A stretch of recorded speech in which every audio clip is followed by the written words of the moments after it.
غلطیوں کی بات ہوئی ہے، میں تو ہمیشہ دعا گو رہتا ہوں کہ اللہ تعالیٰ مجھ سے غلطی نہ ہونے دیں، مگر پھر بھی غلطیاں ہوتی ہیں، اور اس عدالت نے بھی غلطیاں کی ہیں، اور جب تک ہم اس کا اعتراف نہیں کریں تو درست سمت کی طرف ہم گامزن نہیں ہو سکتے ہیں۔ ایک بہت مشہور کیس ذوالفقار علی بھٹو کا، ان کو سزائے موت ملی لاہور ہائی کورٹ سے، اس کو برقرار رکھا سپریم کورٹ میں نے اپیل میں، ان کی ریویو پٹیشن ڈسمس ہوئی، پھر صدر پاکستان نے اس وقت کے جو آج پھر صدر پاکستان ہیں، انہوں نے ایک ریفرنس بھیجی 186 کے تحت، یقیناً سپریم کورٹ کا فیصلہ ریویو کے بعد اختتام پر پہنچتا ہے، اس کو بدل نہیں جا سکتا ہے، مگر انہوں نے اس بات کا تقاضا کیا کہ یہ صحیح فیصلہ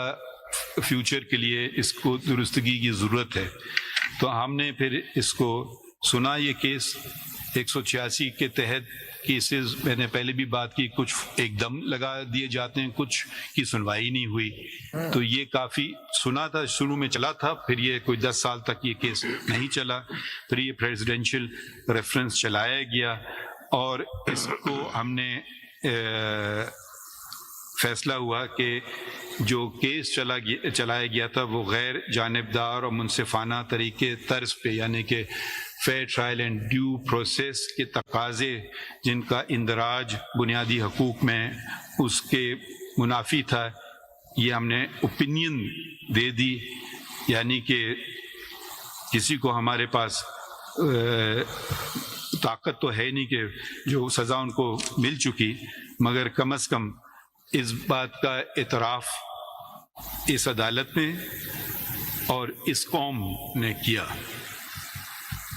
اور اسی طرح ایک جج کو غلط طریقے سے اسلام آباد کے جج کو برطرف کیا گیا تھا، ان کو بھی واپس تو ہم بحال نہیں کر سکے، کیونکہ وہ جو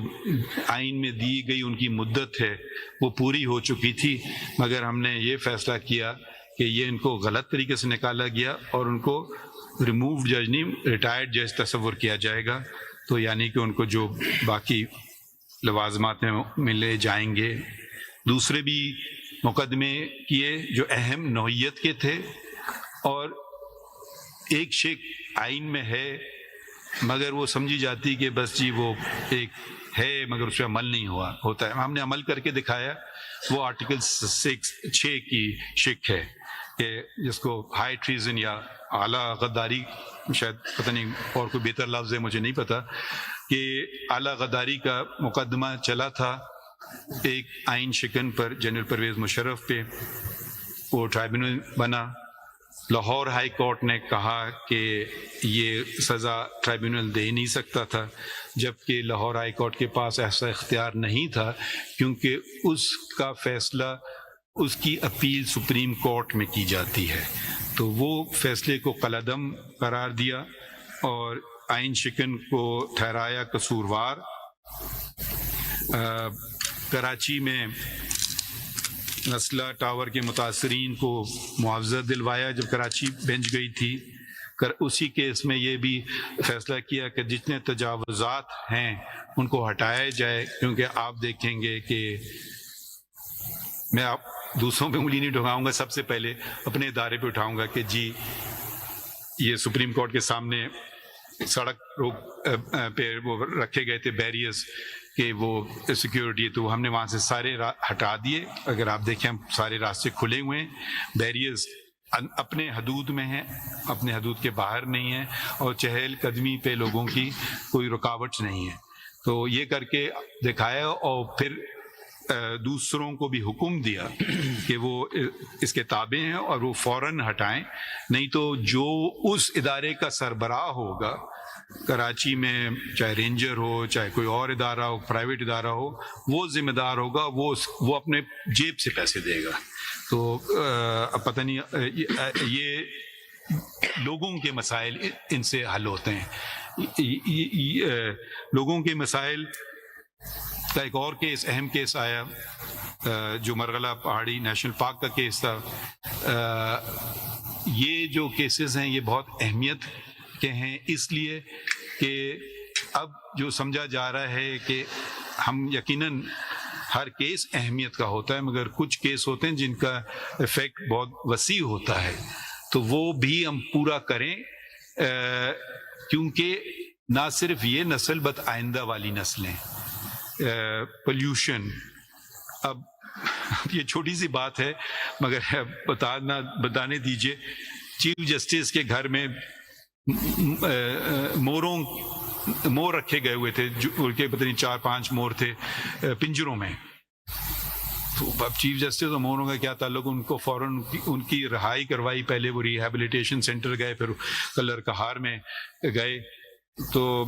میرے خیال میں کہا جاتا ہے نا کہ جنگل میں مور ناچا کس نے دیکھا، جنگل ہی میں موروں کو ناچنے دیں تو بہتر ہے میرے خیال میں. دوسرے اداروں کی طرف بھی ہم نے توجہ دی. وفاقی judicial academy, federal judicial academy کو مؤثر بنایا. اس کی پہلی میٹنگ جس کا میں چیئرمین ہوں وہ کی. تمام چیف جسٹسز اس کے ممبران ہیں، لا منسٹر اس کے وائس چیئرمین ہیں، سب نے اس میں شرکت کی، اس کو فعال ادارہ بنایا ہے، اور اب وہ ایک فعال ادارے کے طور پر چل رہا ہے.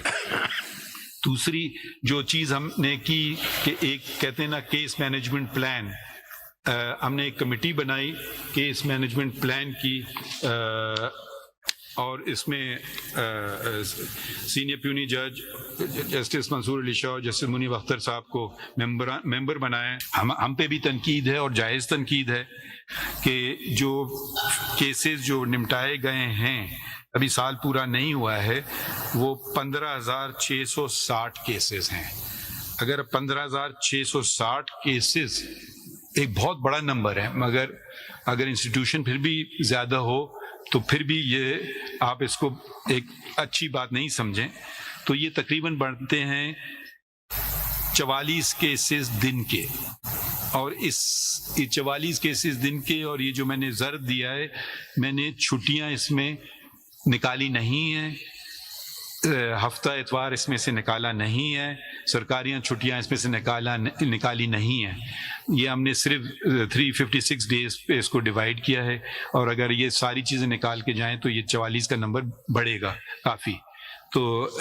کوشش ہے زیادہ سے زیادہ کیسز نمٹائیں، اور آپ ہم پہ تنقید کرتے جائیں کہ اگر ہم نہ کریں یہ اپنا کام، کیونکہ یہ ہمارا فرض ہے اس کام کو نمٹانا. ایڈ ہاک ججز کے علاوہ ہم نے جو 2 ایڈ ہاک ججز جو کام کر رہے ہیں، اتنے کم عرصے میں انہوں نے اتنا کیسز نمٹائے،